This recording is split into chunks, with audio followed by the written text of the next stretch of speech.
Here we are via Google Chat, and Florence, Alabama, I believe it is, right, Robert? It is, yeah. With Robert Oliver, the author of the first two out of three of the Bravest of Souls series. How's you doing, Robert? Pretty good about yourself, John. Not half bad, thank you. And can you tell me a little bit about yourself? What got you into writing and such? Oh gosh, well, ever since I was ever since I was a kid, I've always been interested in books and stories, and yeah, my parents really got me into reading, both of them being teachers and educators. I really couldn't have escaped the the clutches of reading, which is a good thing because it really helped me out, and it gave me a passion for good stories. And just insisted. I kind of went from there and kind of just devoured what I could.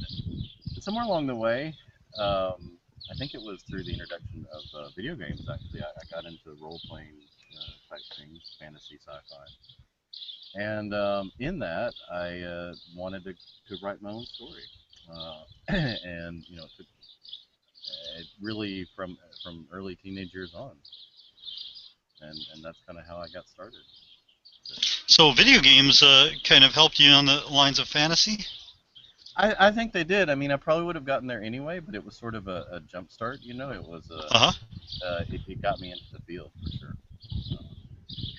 Have you been a role playing game too, player too? Like the pen and paper kind of writing. Right.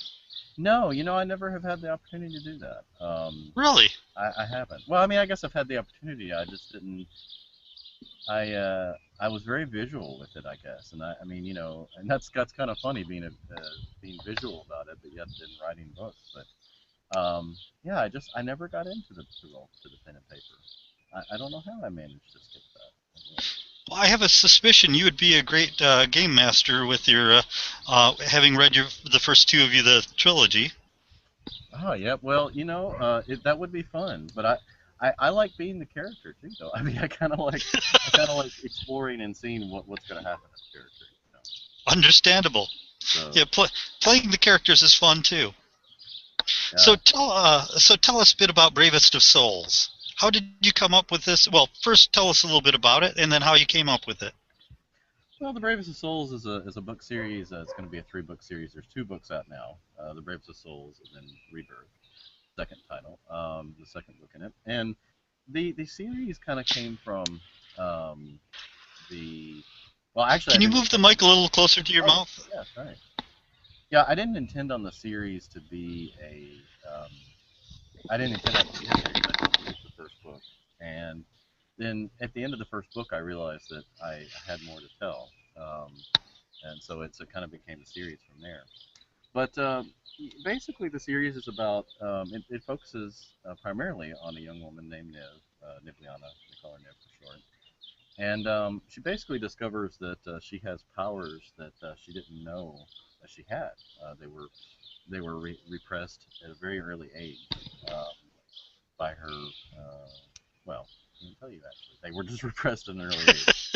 I was about to give away a spoiler there, and what's wrong with me? But no, she comes into these powers and discovers that there's really a whole world of magic that is waiting for her, and um, she's not really ready for it. She's lived a somewhat sheltered life, and she's just not prepared for what she has to face. And along the way, along her journey of discovery, she meets some pretty interesting people. Her best friend, Crazy, who is very well received. People really like Crazy. She Quite the character. yeah, she is. But she comes with her on her quest. I hate to use the word quest; it's so trite, but I mean that is what it is, really. And they have quite a lot of trials that they have to go through. It's sort of a naturally unfolding kind of story. It just sort of they really get into the you can really get into the narrative. And basically, when she discovers that she has this power, it really kind of comes down to there's a lot of things that open up, and a lot of her ancestry that she has to deal with and understand. And it takes her a while to get into that. She really, she goes from being I think she's 20 when the story starts. She goes from being a very young woman. She has to grow up very quickly, and really come into her own very, very quickly. And that's a big, that proves to be a big adjustment for them. But it's full of magic and plenty of mayhem. I think you used the words magic and mayhem. I use the word which? I think you said magic and mayhem, and that's pretty accurate. Magic and mayhem, yes. Magic and mayhem, right? And it really delves into a lot of philosophical topics that kind of came out through the story. When is it? Ends justifying the means, and how the relative nature of morality. There are different races in the book, so what one race considers to be okay, one race may not consider to be. And where do you draw the line? How do you deal with that issue? In the second book, I loved some of the development you put into the Druidic race. It unlike the historic Celtic race, or Celts, they had some interesting powers and an interesting culture that was more developed than in like role-playing games and other type of character building I've seen before. So I really tell me how did you come up with that Druidic background? Well, I've always liked the Celtic kind of influence, but I felt that had really been overdone. Everything in fantasy tends to come from pagan ideas and Celtic and old world kind of things, and I really wanted something almost what's the word, almost otherworldly, Mm-hmm. borderline alien, but in a human context. And I think that's where the druids kind of came from. They're geomancers, so they their magic comes from nature. It comes from underneath the ground they're on. Mm-hmm. And that's not necessarily a new concept at all, but I think mixing that with the druidic I think is. And basically they're like hippies with magic that you know I mean that's the best I can describe it. It's like taking the paganistic ideas of humans and applying it to another race.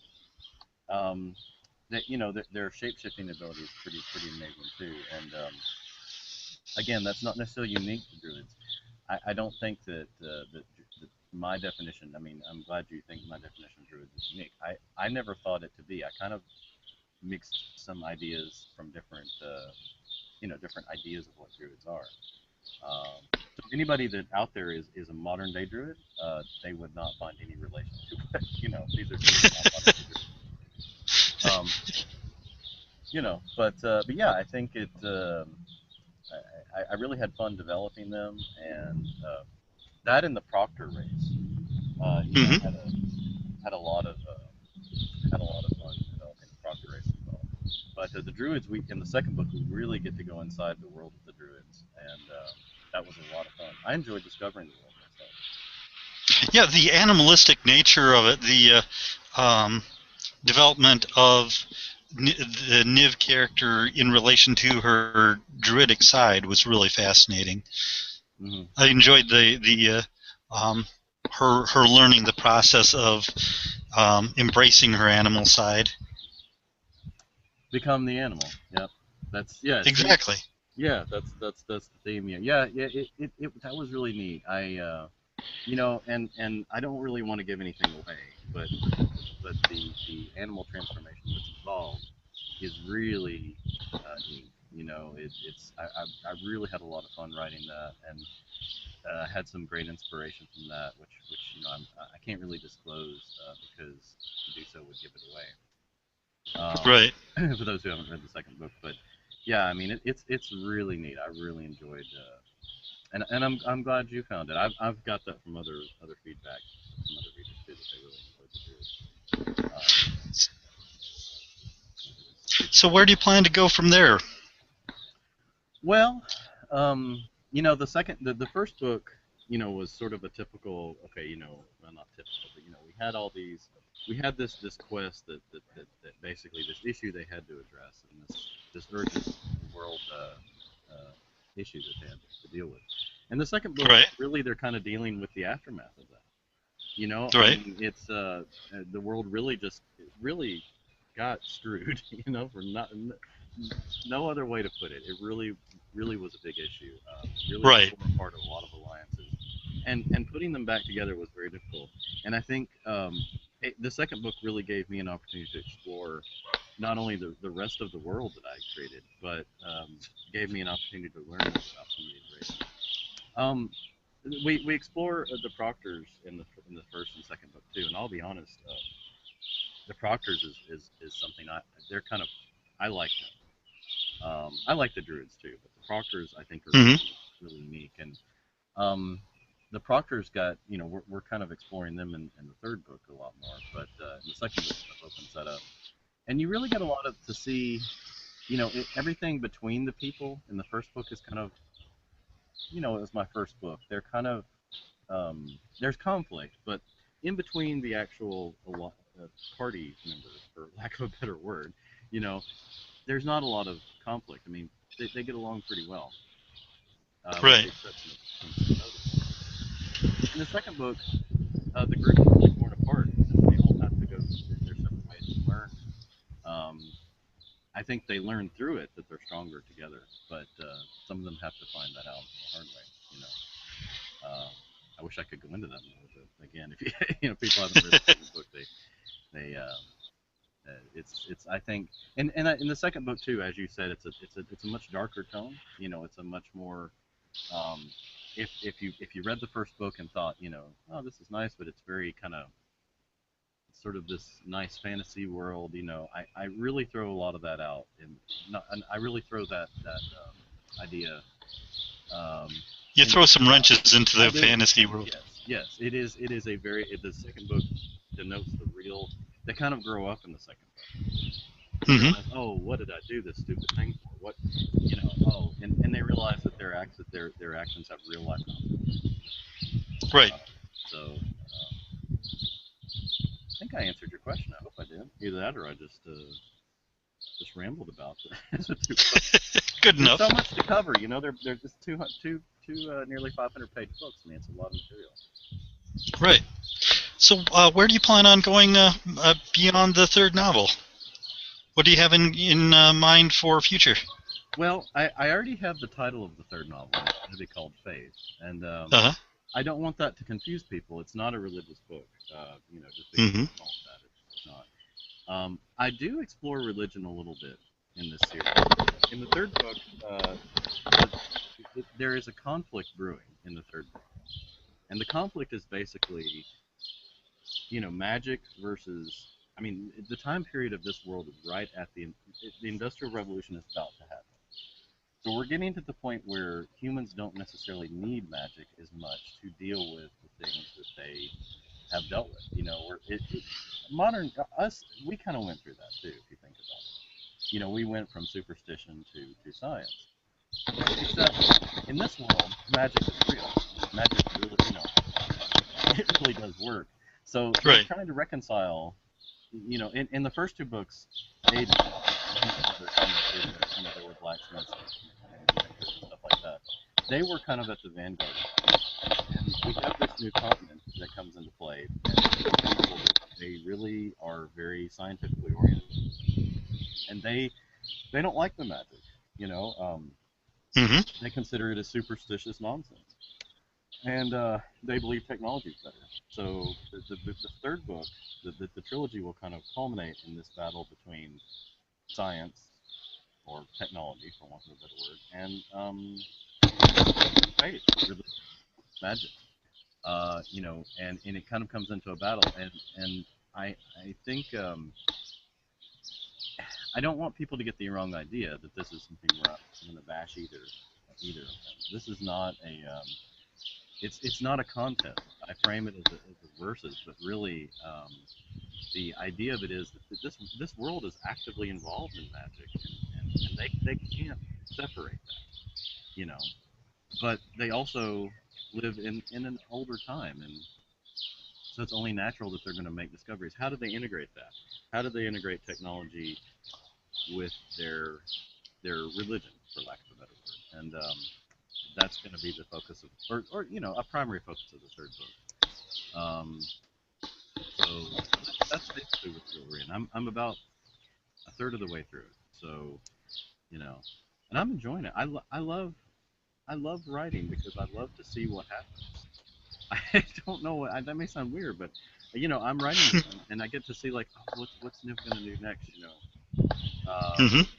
what is Crazy gonna do? What is it's just so interesting and exciting to me. And this book is a little different because this is the last book of this series.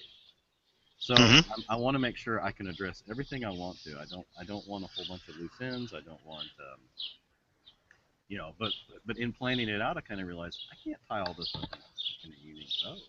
You know, at the end of the day, there this is I like to tell real stories. I don't believe in super happy endings. I believe in simplistic endings. So, you know, I'm having to kind of go through and make sure that everything is all resolved in a way, but then I want to leave Hmm. some room for imagination. And you know, maybe if I write another book in this series at some point later down the road, I'd like to have a little room to do that. So I want a satisfying ending to the Hmm. series, but also a you know, I want the universe open a little bit too. That's a really tough challenge, by the And they lived unhappily ever after. way. I know. See, I mean, it's you know, and I mean, I I've written almost you know, half a million at the end of this book, we'll basically be reaching 5 million words in the series. And when you write that much about a series, you really, I mean, you get to know these people, and it's kind of sad in a way that this is like, you know, the end of this series is kind of sad. But you know, it must go on. I want to explore a lot of other series and ideas, and Hmm. you know, So when this series is all said and done, what's your next series?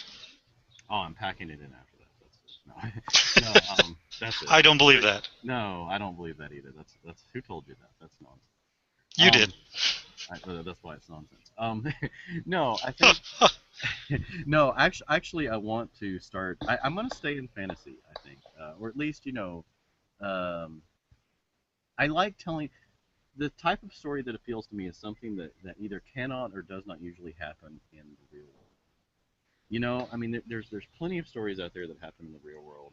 You know, you've got your Hmm. crime dramas, you've got your love stories, you've got your westerns, you've got your you know, all these different things that can happen in the real world. But Hmm. there's not a lot of storytelling, at least in the mainstream, that relates to stuff that can't happen. And Uh-huh. I like in my stories an element of something that can't happen in the real world, or doesn't usually. So I'll probably still be in fantasy. I haven't decided exactly yet. I've got a lot of ideas kind of floating around, um, but I haven't really firmly decided.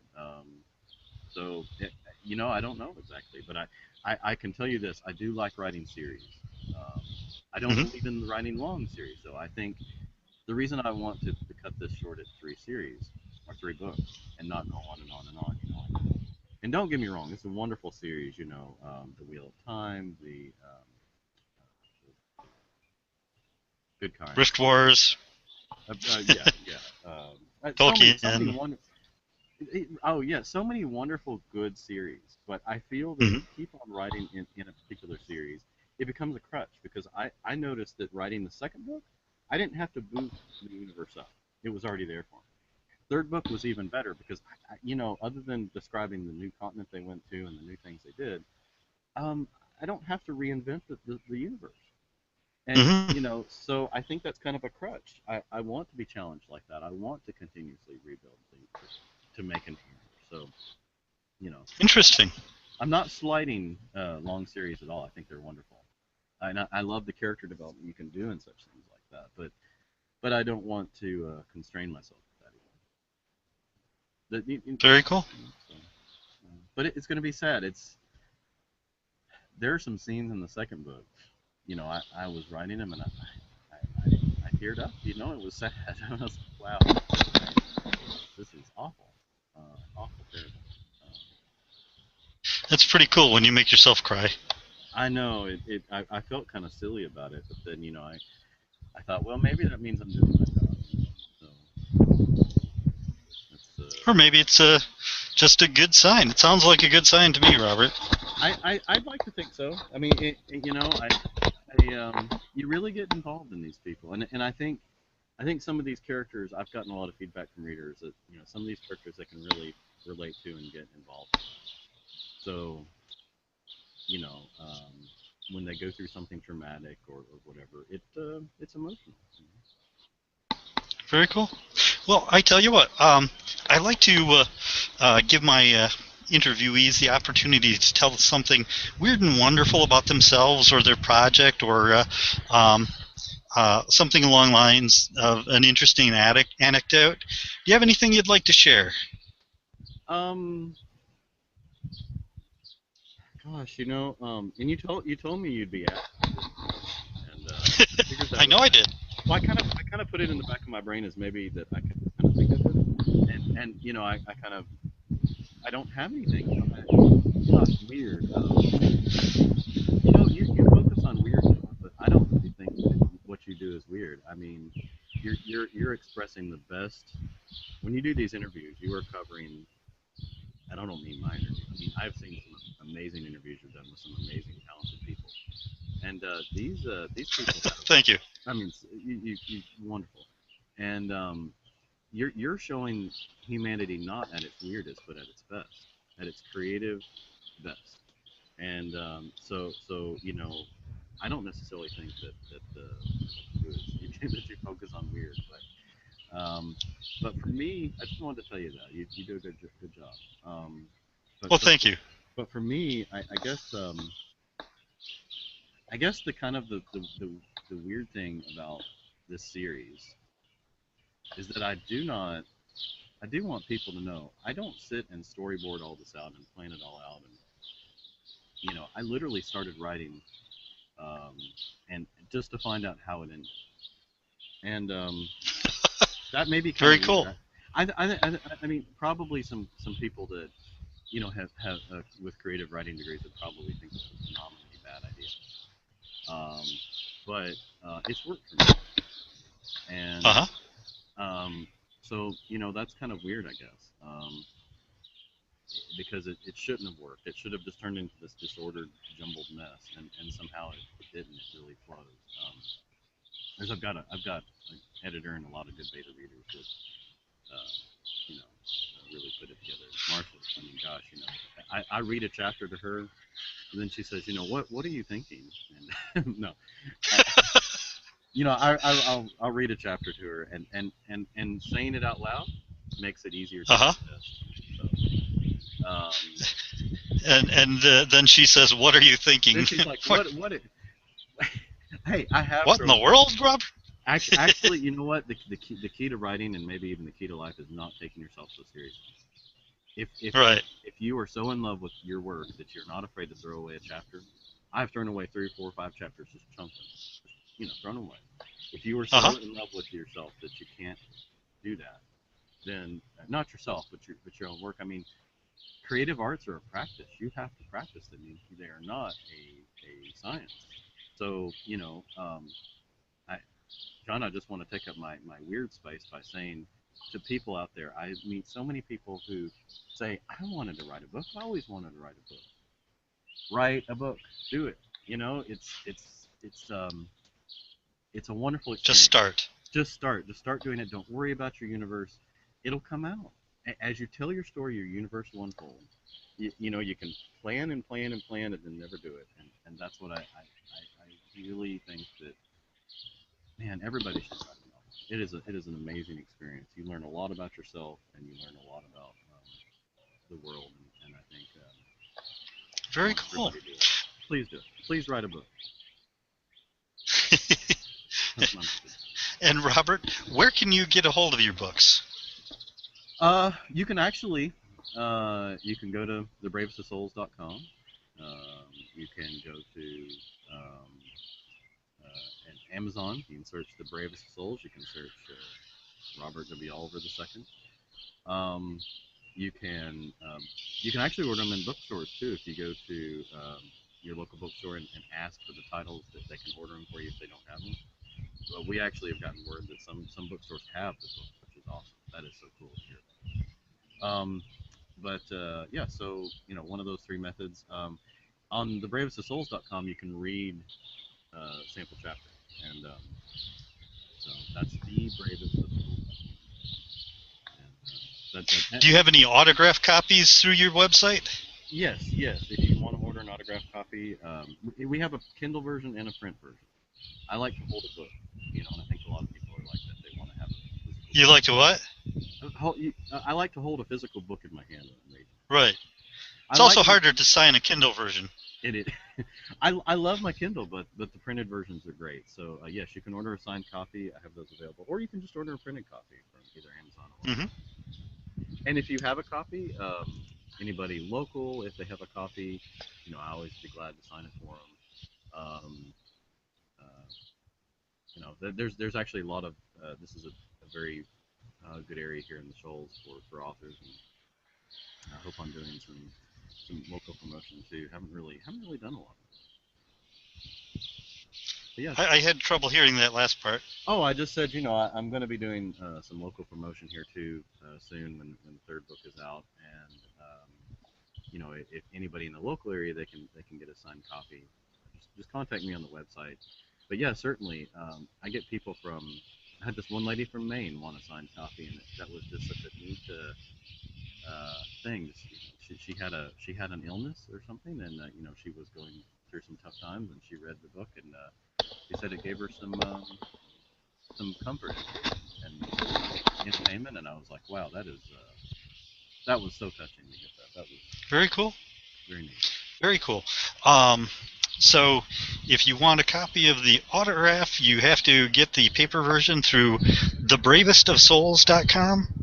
That's THE, Bravest of Souls. Yeah. .com. And who do you use for your web hosting? Well, in my day job, I do web design and hosting, and I have a good connection. My boss, Marcia? I like where you went with that. I run a web hosting and web design company. I'm the CEO, so it was kind of nice I had all that in place. But you can go to ocssolutions.com, and you can get some web hosting, web design. I think. By the way, I wanted to tell you real quick. You asked me how I got started in writing. Something else that really got me into writing a lot was designing websites. People would tell me, "Hey, can you write an intro? Can you do this?" And I just got to doing so much writing with web design, but that was another thing that kind of got me into creative writing. Yeah, it's amazing how people stall at writing the simplest of things. I think designing a website is not unlike writing a book. Yeah. It's really not. It's the same kind of ideas that go into it. So absolutely. So, and what is the website for your hosting company? OCSSolutions.com. I know it's a mouthful, and you'll get a lot of people, they leave off the S or whatever, but it's OCSSolutions.com. OCS Solutions. Yep. I just had to mention that since I've been using your company, and I actually read your book as a result of noticing on your Twitter account that you're an author, and I went, he's an author? And had to buy your book and go, before you knew I got your book, as I recall, I went on there and I picked it up, and then I said, I started reading your book. I was like, I didn't the second know. one, Yeah, I didn't know you were like an author. I read your Twitter. It says you're an author. I'm going, before I even mention that I know he's an author, maybe I should read a little bit before I admit that I know it, because if he totally sucks, I really don't want to have him say. but I've enjoyed your books. Very, very good. And you're not just saying that because I host your website, right? No. I'm just No, I'm saying that because I've read your books and I enjoyed them. So, look, like I said, people, don't take yourself too seriously. My first book, I almost want to tell people, you know what, just be gentle in the first book, because it was my first book. There are things I'd love to go back and do. But I feel that if you obsess over something too much, if I'd have just obsessed over that first book, and I did a little bit, but I was like, I've just got to get this out there. In the open source community, open source software community, there's a saying, release early. And I kind of feel that applies to books too. Get them out there. People love to read. People love to hear a story. It doesn't have to be the most perfect story in the world. Just get it out there. It is a practice. I will get better at it, hopefully. and and that's why I just tell people, other perspective authors, just say, look, just get writing. Do it. Just do it. Just do it. Just do it. Absolutely. Anything probably does. Yep, and just the trip of 1,000 miles begins with a step, but it's hard a step to take. It is a hard step to take, but once you take that first step, I try to write 1,000 words a day, and it's pretty doable. It really is. You can fit Excellent. it in schedule. Well, thank you so much, Robert. And from Grand Rapids, Michigan, and Florence, Alabama, this has been the Weird Review. Thanks, Robert. Thank you. It's been great.